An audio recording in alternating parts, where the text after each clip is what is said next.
Oi gente, tudo bem? Sou eu, Radassa. Deixa aqui o seu like no vídeo, que assim o YouTube coloca o vídeo num ranking melhor. Esse vídeo pode servir de ajuda para alguém. Apenas lembrando que se você estiver doente ou com algum problema relacionado a problemas psicológicos, psiquiátricos, eu aconselho você a buscar ajuda com profissionais ligados ao ramo da medicina. Claro que o nosso canal é apenas um bate-papo.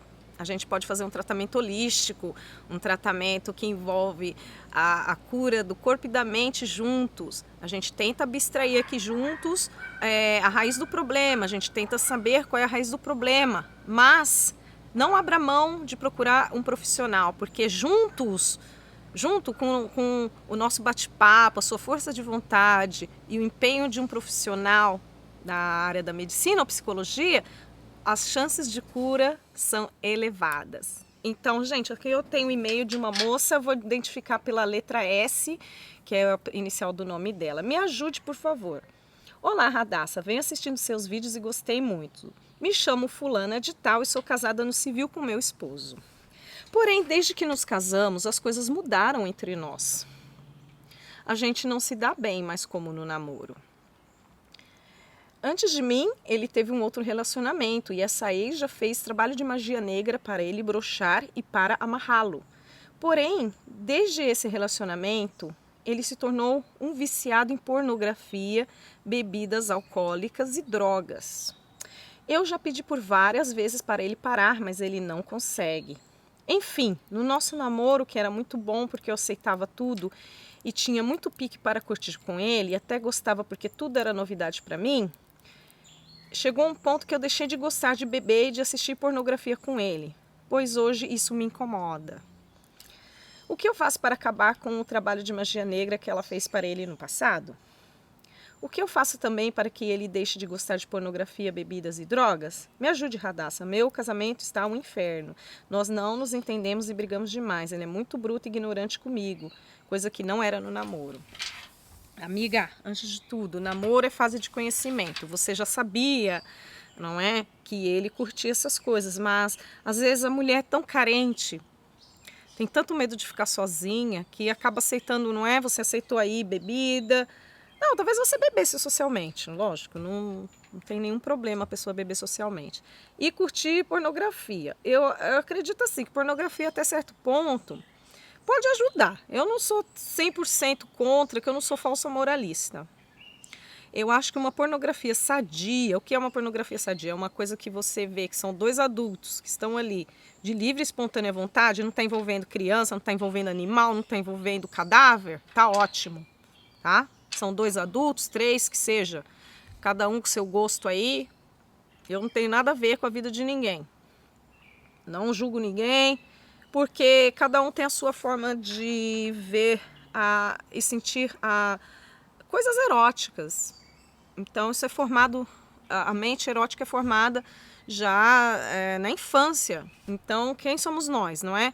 Para falar alguma coisa. Cada um com sua experiência, mas a partir do momento que se você não gostava de pornografia lá, e não gostava de bebida e começou a beber só porque era novidade, você tinha pique, tudo bem. Tudo era novidade para você, né? Você devia já ter cortado antes de casar. Porque casamento, ninguém muda depois assim do casamento para melhor. Geralmente a pessoa mostra, a gente chama true colors em inglês, né? Mostra a verdadeira face depois que casa.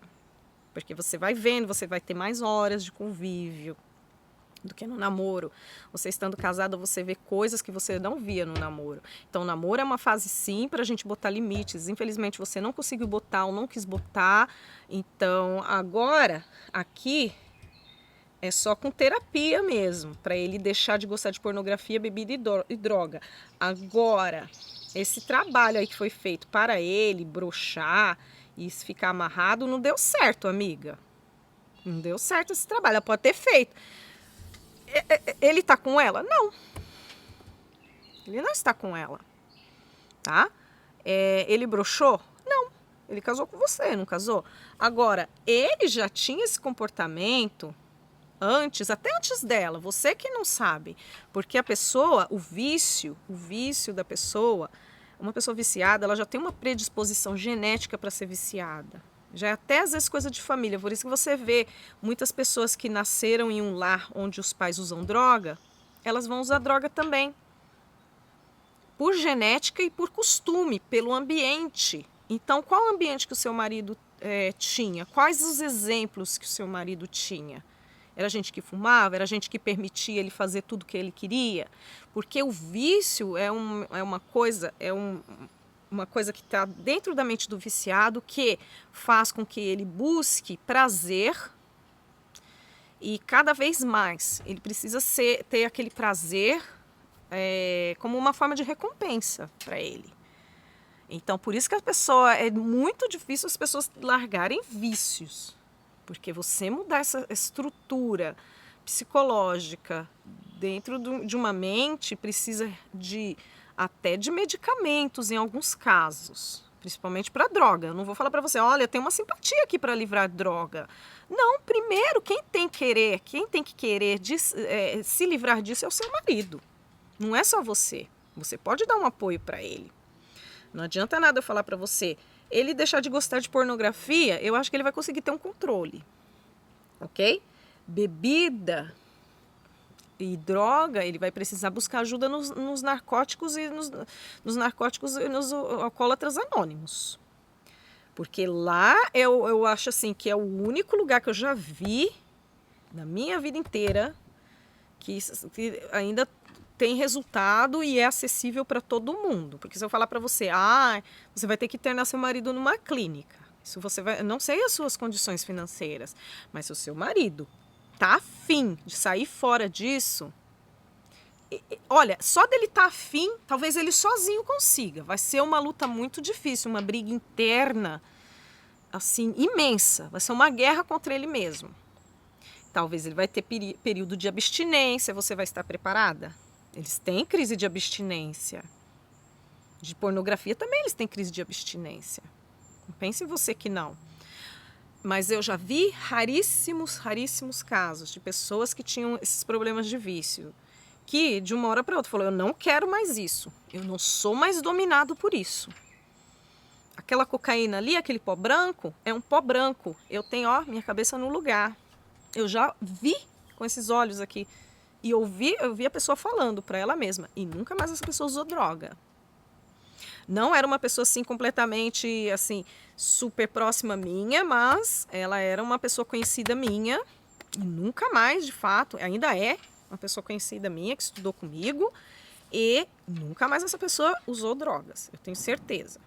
Mas são pouquíssimas pessoas que conseguem, infelizmente, sair desse mundo. Porque uma vez que entra, a própria droga já tem ali dentro da estrutura química dela um agente viciante. Se você não sabe, drogas hoje feitas em laboratório, ela já vem com uma estrutura química. A fórmula dela já é feita para viciar, para fazer o cérebro ficar bem high, né, como a gente fala, bem ligadão, a pessoa tem aquele super bem-estar e a pessoa quer repetir de novo. O cérebro dela quer mais recompensa, quer ficar bem toda hora. E numa dessas aí, que a pessoa faz a overdosagem do medicamento e morre. O meu casamento está um inferno. Antes de tudo, não querendo te corrigir, evite usar essas palavras, amiga. Quanto a palavra, o verbo se faz realidade, a palavra vira realidade, tá? Não usa essa palavra. O meu casamento está passando por problemas temporários e eu tenho certeza que eu vou vencer. O meu marido vai ser forte, ele vai tomar uma decisão de se cuidar. Que eu não vou mentir para você. Tem uma simpatia maravilhosa. Porque depende da pessoa. Depende da pessoa. Até simpatia para funcionar depende da pessoa, depende do merecimento da pessoa.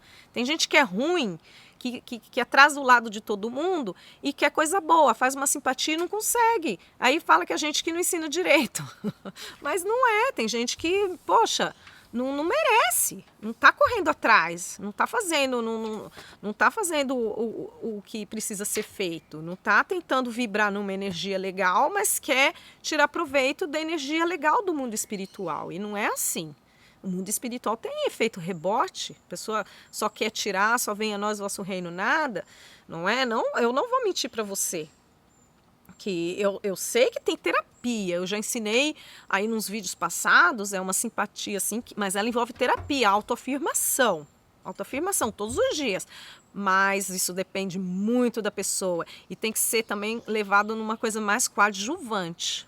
Uma coisa assim, a pessoa já está indo no Alcoólatras Anônimos, Narcóticos Anônimos, e ela usa aquilo ali, aquela como se fosse uma terapiazinha, assim, para ela segurar mais forte, para na hora que ela está ali naquela fase de abstinência, ela não cair.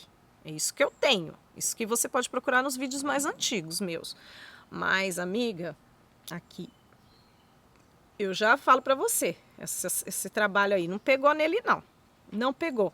E não é depois, não. Você pode procurar saber, que eu não sei quem é que contou para você, mas ele já provavelmente já bebia. Uma coisa vai levando a outra. Pornografia, esses meninos começam com pornografia. Eu não sei a idade do seu marido, tá?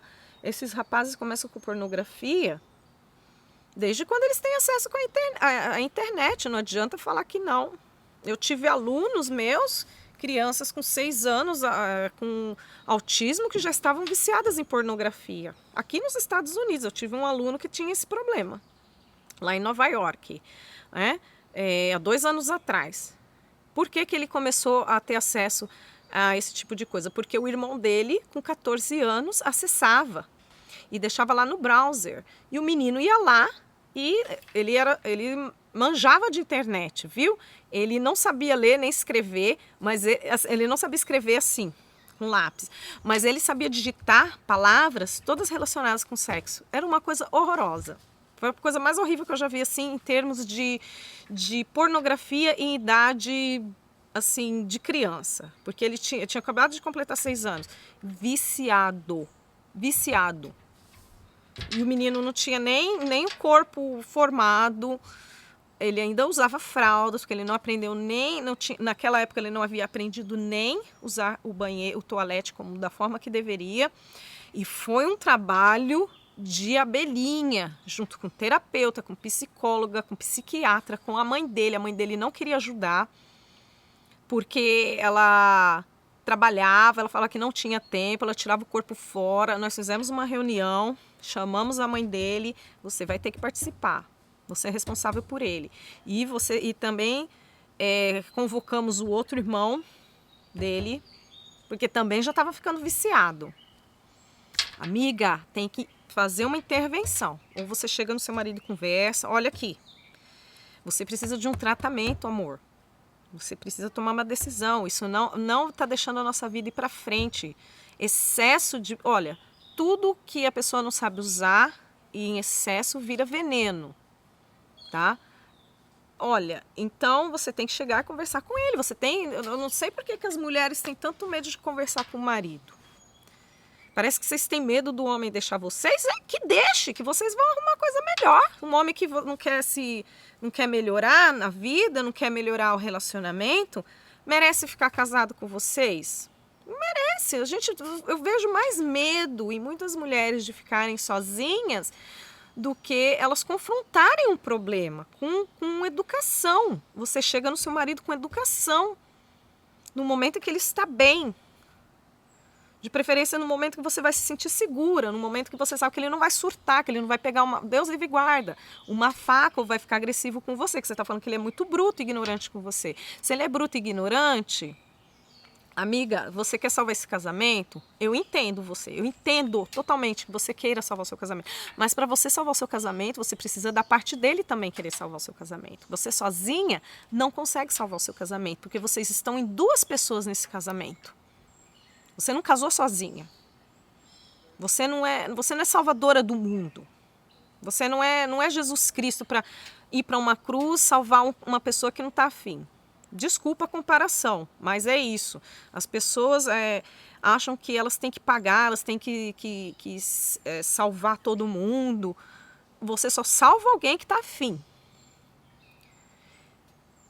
de ser salvo, uma pessoa que está afim de melhorar. Se ele não está afim, paciência. Eu não quero chegar a um ponto de falar para você, olha amiga, fila andou. Mas se você vai se submeter a uma pessoa que está viciada, que está acabando com as finanças de vocês, que está afundando mais na pornografia, você acha que depois você vai conseguir ter uma relação sexual normal com o seu marido? Se ele chegar a um ponto que ele está tão viciado, ele acha que aquilo que ele vê na pornografia é a realidade, que tem que ser a vida sexual de vocês? Essa bebida aí, as decisões que ele toma, ou ele vai dirigir bêbado, não sei se ele dirige, ou ele vai fazer alguma coisa, está bêbado, vai provocar um acidente aí com você no meio. Eu entendo que você queira salvar o seu casamento, mas salve o seu casamento se o seu marido estiver afim. Faça uma intervenção, chame a família, mete a família no meio se você tem uma família unida, se a família dele o ama. Se a família dele o ama, melhor ainda. Se a família dele não quer saber, amiga, você não vai ficar aí com o pepino na mão, né? A menos que você queira. É o direito seu querer também ficar com o pepino na mão. Eu não tenho nada a ver com a sua decisão, mas eu só tenho medo de um dia você perder anos e anos e anos, ou acabar saindo machucada, ou ele te agredir e você ficar arrependida de você ter podido ter pulado fora antes. Porque não é porque você é casada, você é grudada com ele. Você nasceu sem ele, você nasceu sem o seu marido. Você tem que saber andar também sem ele. E com ele, ao mesmo tempo. Você consegue entender? Você tem que ter a sua vida, a sua decisão, estando casada com ele, mas também pensando em você. É isso que eu estou falando. Eu estou apertando a tecla aqui da terapia.